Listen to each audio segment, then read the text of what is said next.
when they took you from Africa and they banned you from being called Kunta Kinte, Rasul or Muhammad. That's right. When they took us on that westerly course, then they forced us into their names. Teach. And they called us Smith, Jones, Robinson, Green, Brown, Hogg. A black man called Mr. White. That's right. And when we go to China, Listen. and we put our passport down, and the Chinese immigration control official looks at that passport and he sees Mr. White, he expects to see a white man. And when he sees the black man, he says, uh-oh, this man doesn't know who he is. Teach, Muhammad. Actual fact. But many of us as black people today, we're very foolish people. Right. Because we don't understand why another man gives you his name. Because when he gives you his name, the giving of another's name denotes possession. It means he owns you. As long as you're walking in another man's name, he knows he owns you. You can talk as strong as you like. Yeah, I'm for black, yeah, Mrs. White. Yeah, they're laughing at you. Because they know that when you take another's name, that's why in marriage, in the tradition of marriage, the woman takes the man's surname. Go ahead. And leaves her maiden name, because that taking of the other's name denotes possession. In the event of divorce, you don't walk around with the other man's name. You now relinquish that name because you're no longer with that one. What brings about insecurity is when you have a false concept of yourself. And the false concept of self is white supremacy. They believe that they are better because they are white. And as a result, see, when a man has that kind of silly mentality, Hitler had the silly mentality that the white man, the Aryan, is superior. So then at the Olympics, Jesse Owens kicks up all the Aryans. Hitler is outraged. He's angry. The white man pushing white supremacy. That's why they would cut off our penis when they would lynch us. Penis envy. They're afraid of the black man because of our potency, because of our manliness. Because when you look at the black man, he's a real man. He's strong. So then they would have us as mandingos, fighting one another. That's why even today, they want to be the heavyweight champion of the world. They can't find a white man to do it. So they tried to turn a black man, Frank Bruno, into a white man. They called him the Great White Hope. They're desperate. We're not allowed to play golf. Why are we not allowed to play golf? Because we are inferior. We can't play the game. But let one black man into golf. Then all of a sudden there's a tiger in the woods.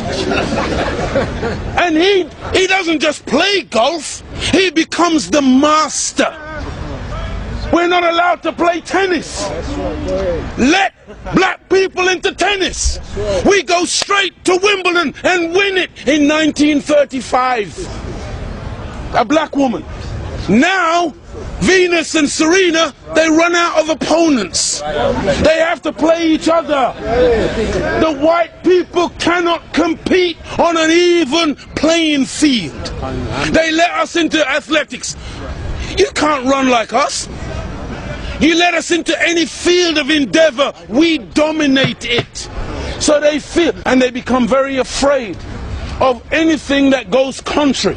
And so every time a black man stands up for black people, Martin Luther King, shot down. Malcolm X, shot down. Patrice Lumumba, shot down. Steve Biko, shot down. Everyone, Nelson Mandela, they locked him up for 27 years. We can count back 400 years of the most brutal treatment. Look, they took my name, my language, my culture. They killed my mother, my father, denied me religion, disallowed me to read or write for over 300 years. Reduced me to the level of an animal where they branded me on my chest, branded me on my buttocks with a branding iron. And they called me 3/5 of a human being in the American Constitution. Is that the act of a human being or the act of a devil? It's for you, you answer it. we're just calling white people names. No!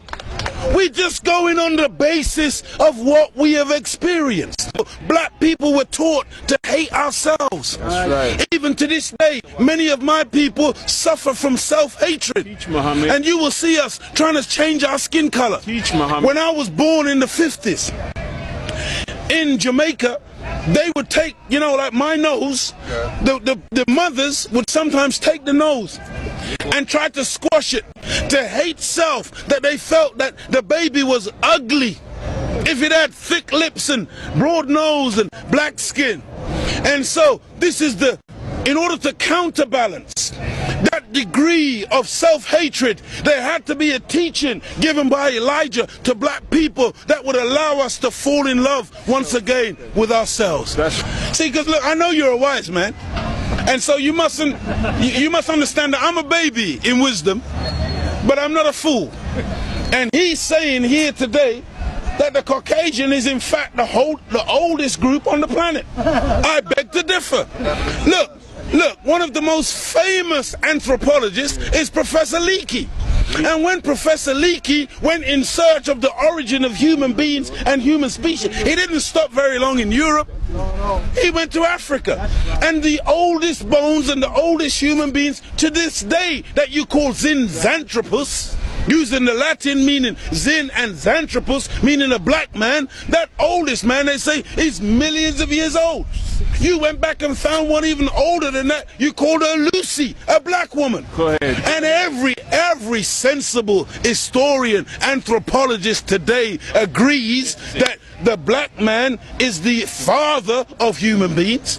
Even your geneticist, Mr. Mendel. Go ahead. You have Mendel's law. Go ahead. Mendel says that light eyes are recessive, light skin is recessive. You can take the recessive, the dark skin is dominant, the dark eyes are dominant. You can take the recessive from the dominant, but you can't get the dominant from the recessive. This is Mendel's law. And so all of your scientists have proved that you can't look. Black is not even a color. That's right. Black is the mother and father of all colors. And if you want a baby, even if the woman is a white woman, the baby has to come out of the triple darkness of her womb. And this is the origin of all life. Within the black, you have the whole color spectrum. But in white, two white people laying down together, they can only produce white. But two black people in darkest Africa can lay down together and produce albino with blonde hair and blue eyes. That's right. Teach, Muhammad. This happens all the time. And so we need to really get these facts correct today and understand that as gray as your hair is, you are listening to your father today. Teach, Muhammad. This is daddy talking. Teach. And we mustn't turn. No, this is true. I'm not mocking. The white man, he came into what he called a new world. Teach, Muhammad. And so all of a sudden you started to name things. Teach, Muhammad. So that's why you called it America. Based on, what was his name? Amerigo Vespucci, a Caucasian. Africa. That's why you called it Africa. Based on the European explorer called Africanus. You went into America, you called it New York. That's right. Because it was new to you. New England. You call it New England. That's right. You call it New Zealand. You call it Newfoundland. Because it was new to you. But to us, we were already there. That's why we're called aboriginals. From ab, meaning abstracted from the Father. Muhammad. From God himself. Original, meaning the first. But you won't find Caucasian people calling themselves aboriginal anywhere on the planet. Because you're the new man, Paul Newman. From one blood came all human beings, but we produced you from us. Look at this. Even the word human, you've heard the term of a darker hue. Human, meaning a dark man. Human, a man of color. That's why the topsoil of the earth is called humus. It is the dark organic material that gives life to the earth. Whenever you take away the dark organic material or you denature it, you're left with white granulated sand. Teach. Desert. You want to see those of us who think that white something to glorify in. No. It's a psychological thing with white people where you want to find your place. And your scientists and your historians, they spend so much time asking the question, where do we come from? Because they are puzzled as to your origin. Look at the Chinese, look at the Asians, look at the black people. All of us got dark eyes. All of us got black hair. The only one on the planet who's got ginger hair, blonde hair, brown hair, grey hair, brunette. You are the one that's gone around the world making everything based on color. You were the one who went into Australia. You were the one who went into South Africa. You were the one who went into Asia and classified people and things based on color. So that's why this man, Yaqub, he wasn't a madman. He wasn't a mad scientist. He was a good scientist. And the Caucasian person is a person who is anti-nature. That's why when the sun comes out, I'm energized. Me and the sun, we got a relationship. I love the sun. I don't need no sunscreen. I don't get cancer from the sun. Me and the sun have got a good relationship. I love it and it loves me. But white people, you got to put sunblock on. You got to hide from the sun, because now you might get a little melanoma. Part of me on you, that means you're dead.